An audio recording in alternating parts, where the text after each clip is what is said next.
right. Hello. I think it's time for me to do an update video. Yeah, so here we are. This is 1 year exactly since I moved into this little place and ended my homelessness after 4 years. It was 4 years and to the day, weird, that I had left Branson for my 30-day soul journey adventure that turned into what it did. Okay, so yeah, some pictures came up on Time Hop and showing when I was moving in here, and I'm just kind of looking around like, wow, what a year. So so I had a goal, you know. Always have goals and plugging away slowly but surely, and you think sometimes that you're not really making progress fast enough, but it looks like I kind of did meet my goals. I worked pretty hard in the summer. I mean, I've worked hard all year, but summer was like ass kicking, and with the effort of building up an inventory to sell my products for the winter, so I wouldn't have to work as much, but well, whatever, life happens. I want to share what my place looks like now, and if you saw the video last year, and just kind of talk about this year in hopes of restoring hope for those of you who aren't feeling it right now.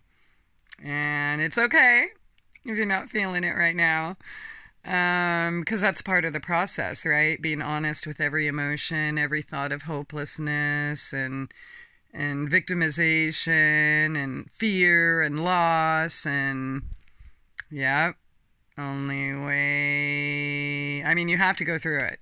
You can't go around it. You have to go through it. So yeah, let me show you my little place. It's kind of an obstacle course. It keeps getting bigger. I mean, smaller as I get bigger, but we'll just, I guess, start over here. Alright, so that's where we enter. And my cute little bathroom. Blah, blah, blah.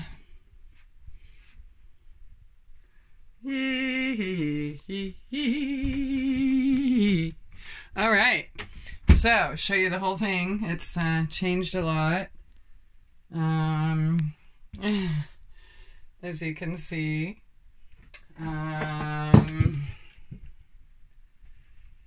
Yeah, so I guess that'll be my studio where I shoot photos.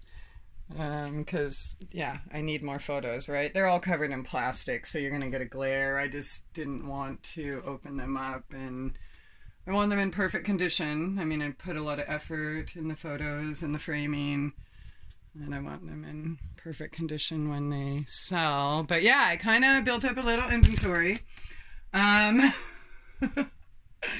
Just a little bit. And in the last video, I shared what I would like to do with it, but, you know, worst case scenario, it's decorating some walls. As long as I'm not paying to decorate the walls, I had to kind of nip that in the bud. But as far as this last year, let's see, the art gallery, the other gallery, 3 stores, you know, this phone. Check it out. I got a computer now. Oops. Yep, a real computer.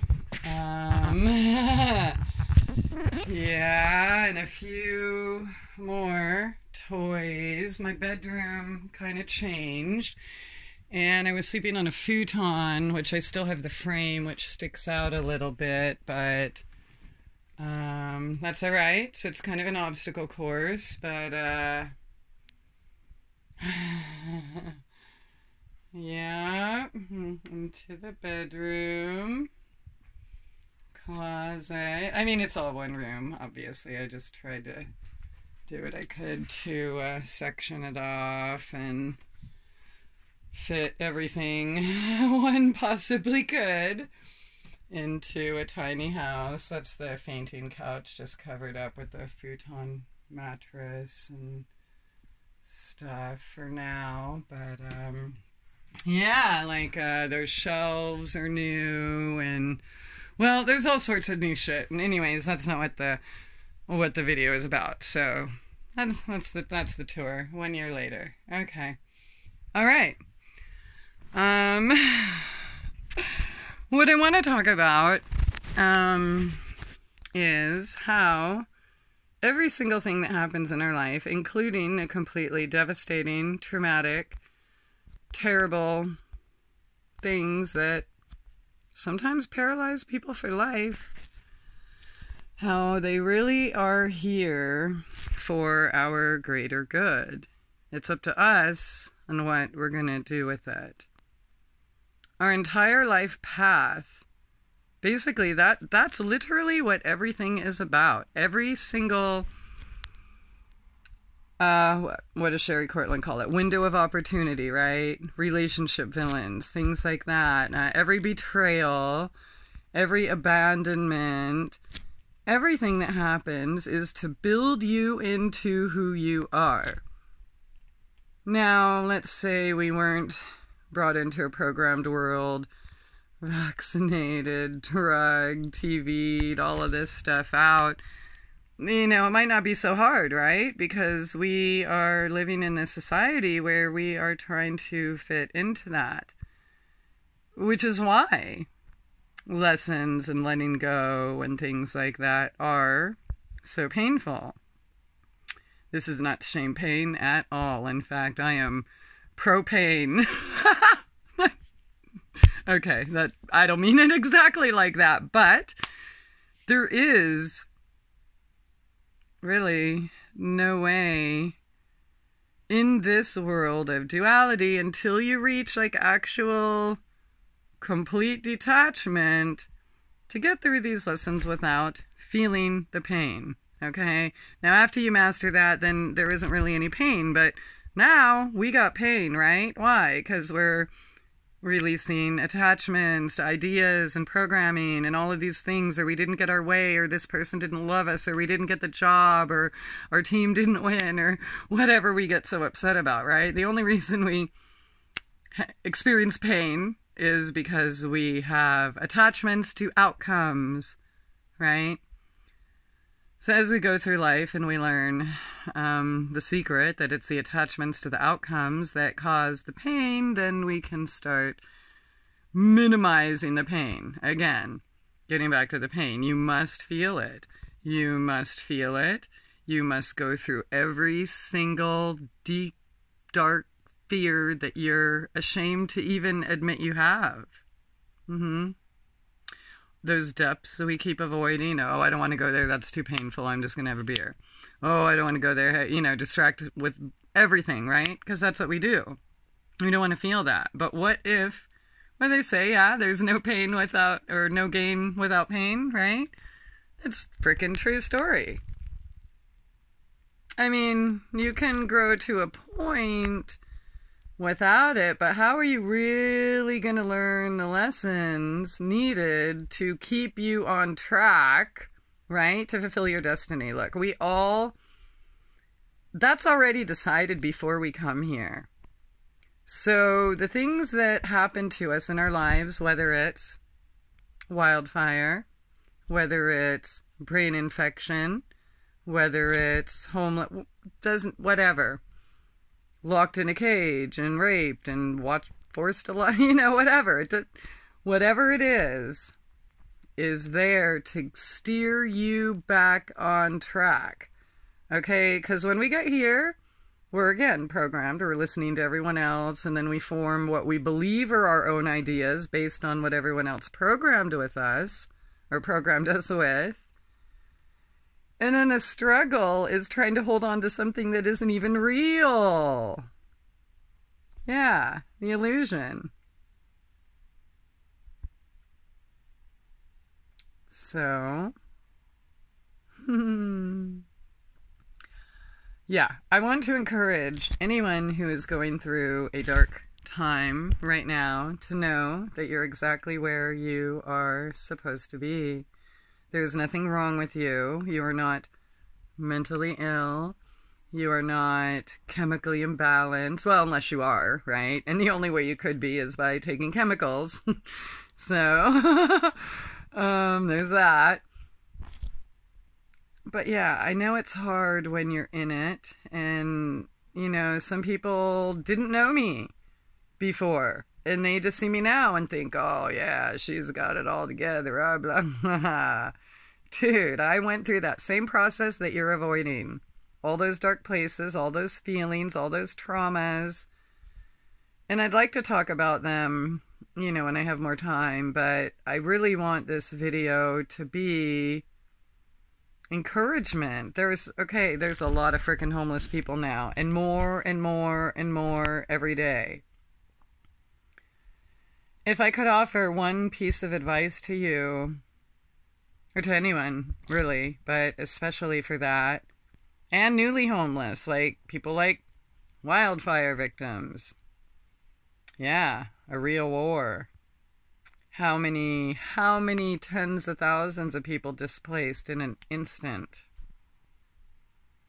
So what you need to know, number one, is this event was brought about to help you find out who you are. Number two, what you need to know. Everyone, almost, is going to disappoint you. People are not going to be there for you. People who could feed you and house you, and it wouldn't affect their pocketbook in any way, they're not going to help you. People who knew you before you were homeless, they're going to treat you as if you don't exist anymore. And of course, strangers, because you're just less than human now with that one label or that one state. It just is. Something else you need to know is that don't wait for agencies to help you. Ain't gonna happen. And if it does, it's not even gonna be worth it. Add up the time you spend waiting in lines, filling out applications, being demonized and shamed, and then see what you really get. It's not worth it. Don't wait for someone else to help you. You need to help yourself. And the beauty of losing everything, whether it's fires, brain infection, whatever, your health, the beauty is that you now have an empty canvas in which to create anew. And here's the thing, we're not really actually creating it, technically. We're co-creating. And we're not even manifesting anything either, really, because it was already written. Our path was already decided before we came here. The more we resist it, the more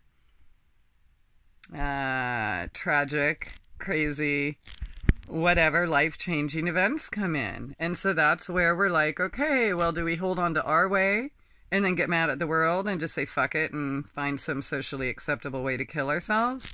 Or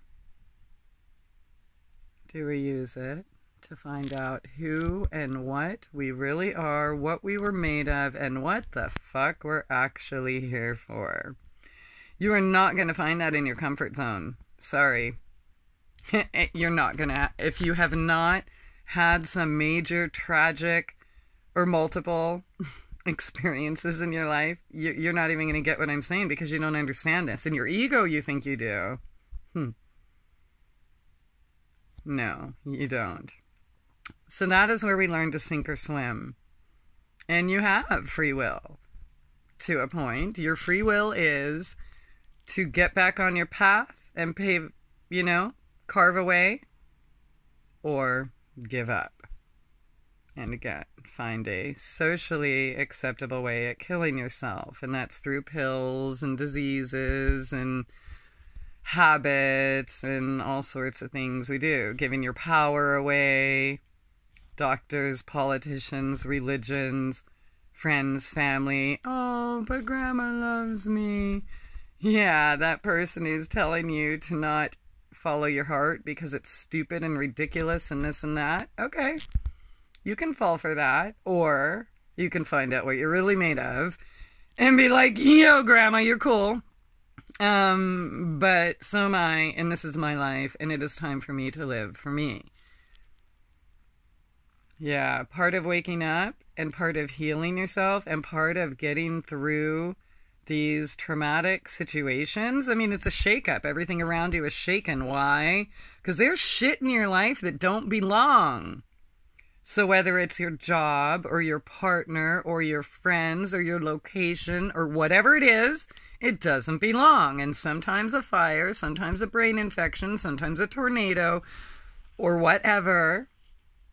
Sometimes those things come in from the universe to give us the opportunity to surrender to that which is real.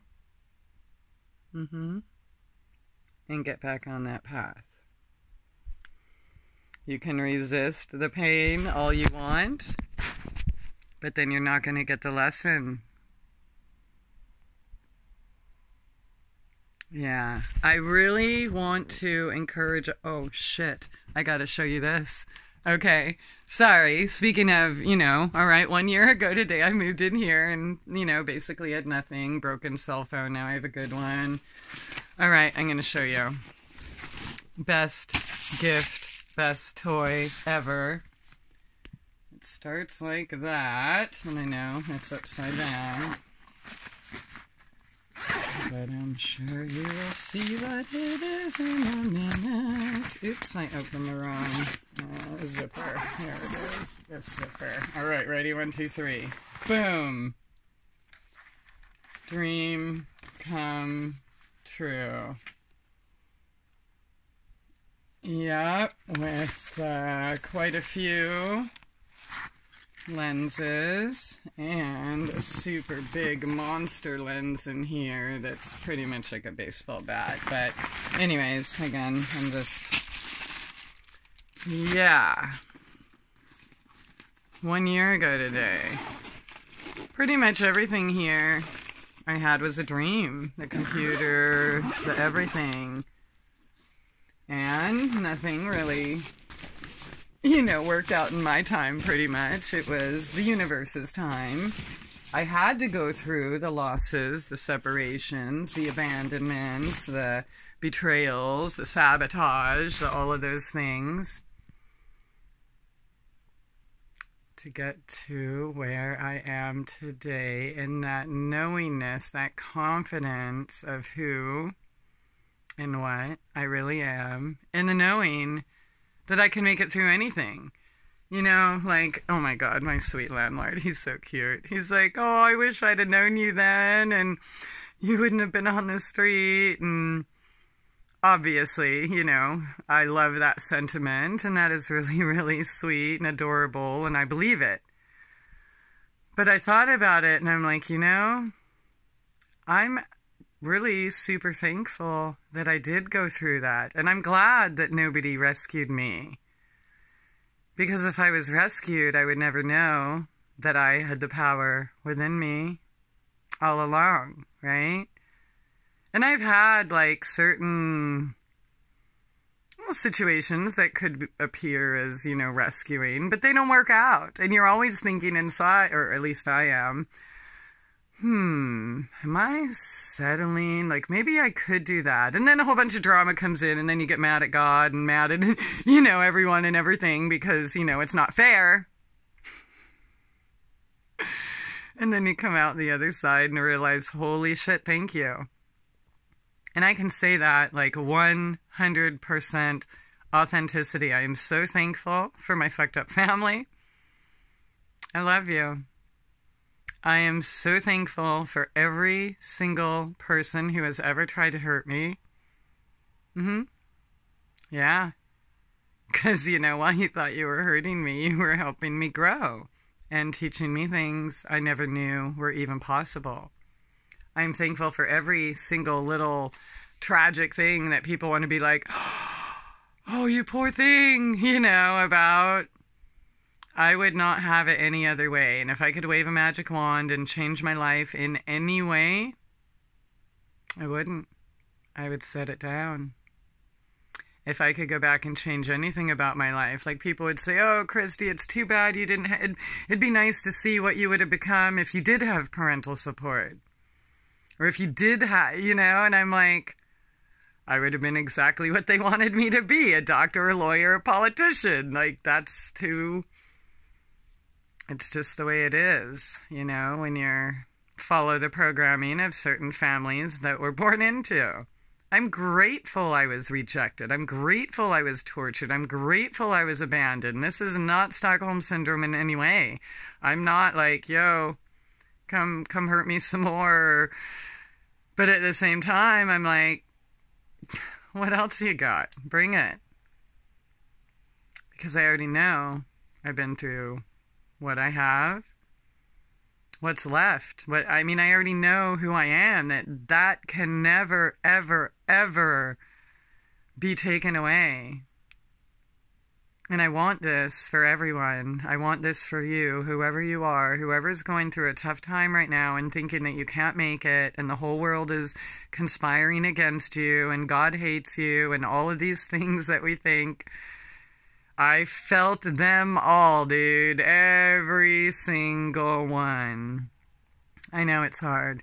And I know there's not a lot of people that you can talk to that are going to actually listen, hear you, and not judge you. Get rid of them. I know that's hard too. But it's worth it.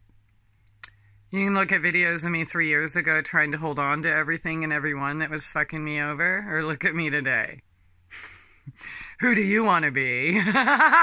Right? Like, play your victim role for a minute, feel the pain, do it. You have to.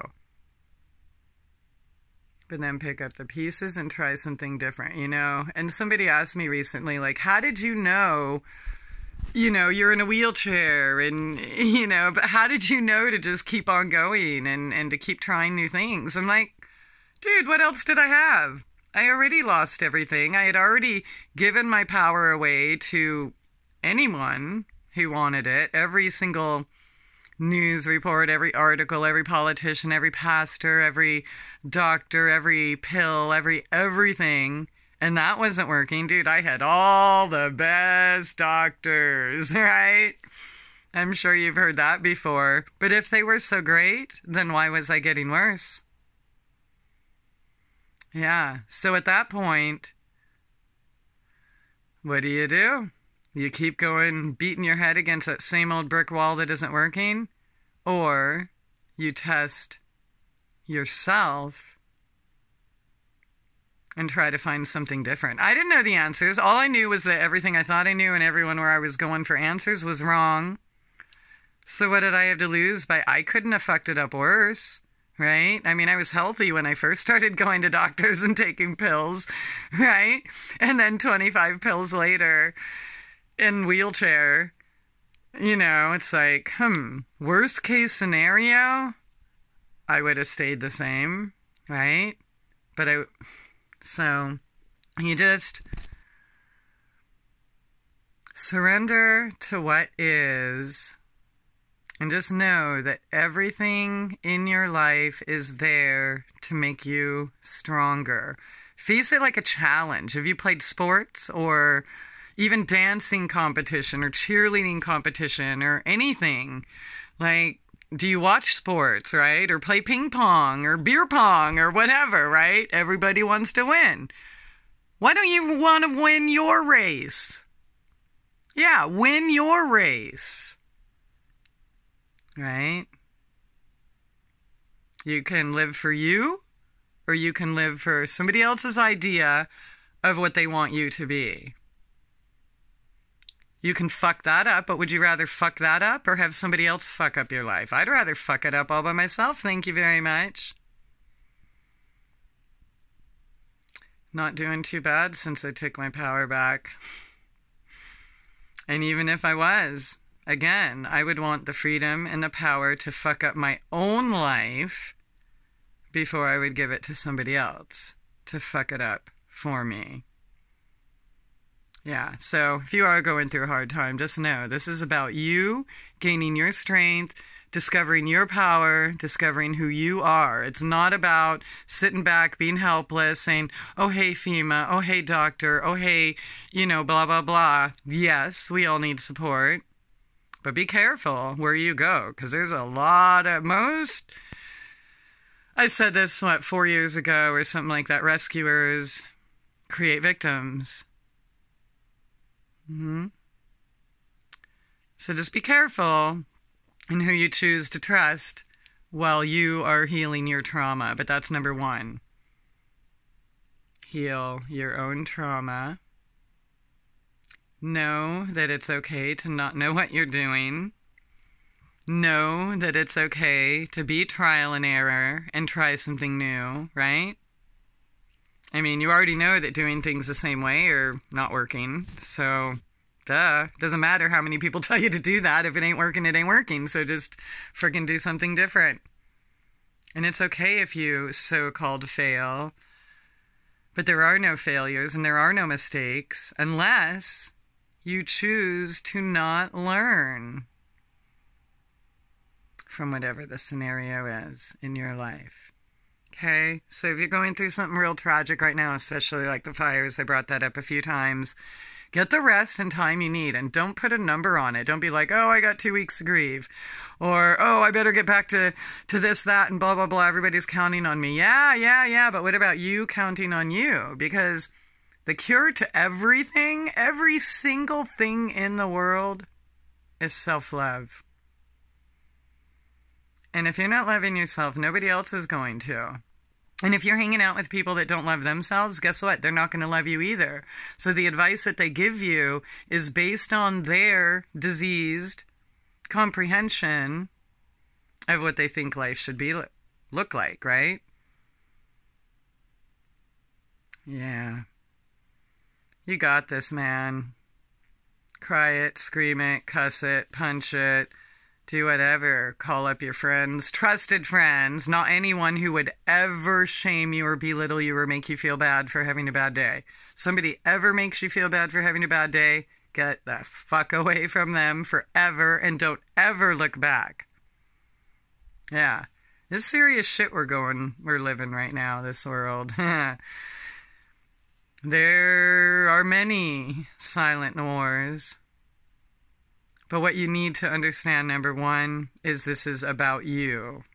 Your path, your healing, period. Your life, your terms, right here, right now. It's about you, and you've got this. And I hope that my path has served as some sort of inspiration for those of you who think you can't. I didn't think I could. And just know, when you think you can't take any more, you can. We don't want to, right? It sucks. It's like, oh, come on, dude, give me a fucking break. Dude, I went years without even having a minute to be able to recover for any of the traumas that were piled on. Be gentle with yourself. It is the key to healing. All right. Blah, blah, blah. I'm rambling. Happy end. Shit, one more thing. Okay, here's another change. I'll just give you a little sneak preview. Okay. Working on, hopefully you can see it here, a website. It's been a long time coming. I was scammed by some dude. But, again, every single thing that happens for your benefit. And now we get to learn some new cool things. And we're going to have something here soon, eventually. Actually, even sooner than I planned. But, yeah, never lose hope, okay? Dreams do come true. Yep, you're gonna fucking rock it. Why not? I did, right? Okay. Love you. Bye.